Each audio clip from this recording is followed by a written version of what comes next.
এ ভাই এক কাপ চা দেন। ভাই কি চা খাইবেন? রং চা দেন। কোন কাপও দিতাম? কাপ তো দুই রকম আছে। কি কন? কাপ তো কাপে, কাপের মধ্যে আবার বেশ কম কি?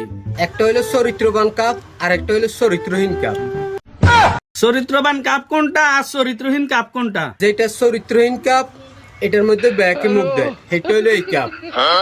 আর যেটা চরিত্রবান কাপ এটা একজনে খাইবো, খাই হালাই দেবো, সেটা হইলো ওয়ান টাইম কাপ। এখন আপনি কোন আপনার কোন কাপও দিতাম? যেহেতু আই চরিত্রবান মানুষ আরে চরিত্রবান কাপও করে চা দেন ভাই। এইটাই সুযোগ। এতন হাসতে রং চাও গা 20 টাকা লইলিম চাই কি আরে। ভাই চরিত্রবান কাপও করে চা খাইলে এক কাপ 20 টাকা দেন লাগে। দূর মেয়া চা এক কাপ 5 টাকা, নইলে আপনি 10 টাকা নিতে না। কি রে আপনি চা এক কাপ কান 20 টাকা? ধর আপনি চা খাইতেন না। শালার এক কাপ চা বেচতাম হাসতে আইতাম, বেশি লোক করি হাসতে হারাইছি। আসলে কথা আছে না, লোভে পাপ পাপে মৃত্যু, এইটাই বাস্তব।